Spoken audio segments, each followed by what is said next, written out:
remember when I lost my mind. Let me tell you why I have been so looking forward to meeting you, number one, is because I need to get in your head. You are crazy.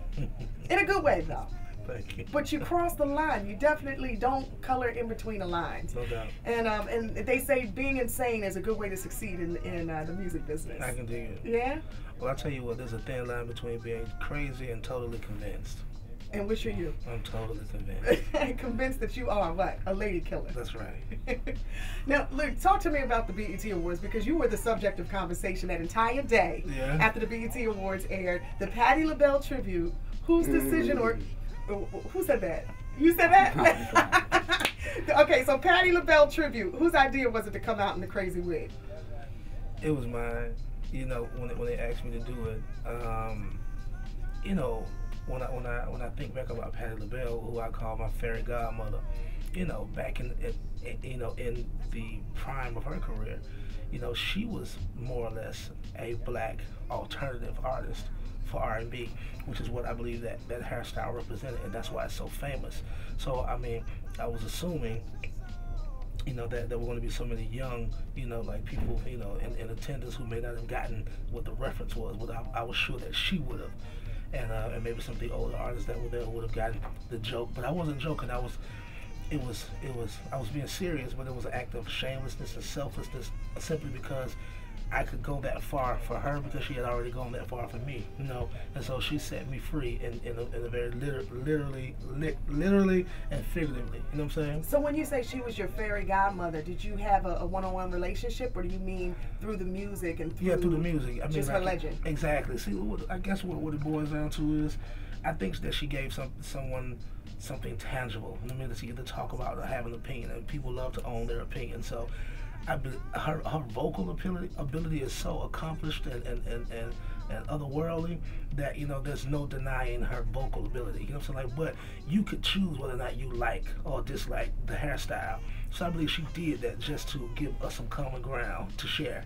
You see what I'm saying? I do see the commonality between you and Patti, especially her back in her LaBelle days with her crazy outfits. Exactly. We're both Geminis, and so it makes perfect sense. Did you receive any backlash from it? Because you know Patti's fans, they're serious business. And I don't think anyone expected a man to come out and do the tribute to Patti, though. Well, you know what? I mean, that was kind of part of what the shock value is supposed to be. You know what I mean? And, you know, but I also shocked BET because I didn't know I was going to do the wig, you know. But, it was all in good fun. I mean, like some of the things that people say on a more often basis, and you see me in the wig, and they are serious about. I think it's funny.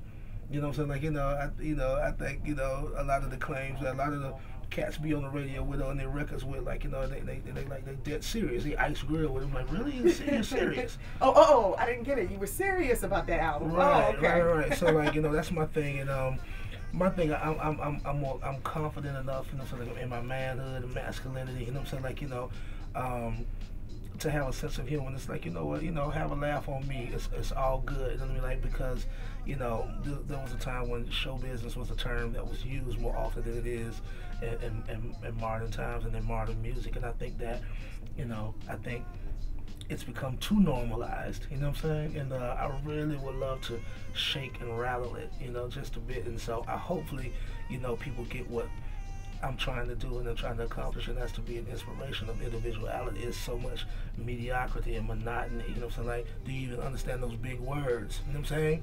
You might have to spell them out for a few of us. But now, I've watched your career. I mean, since Goody Mob, Gnarls Barkley, and you, the one thing is you have stayed consistent with your music, being true to who you are as an artist, which we've seen people change. They morph into whatever the music industry wants them to be or whatever they think is popular at their time.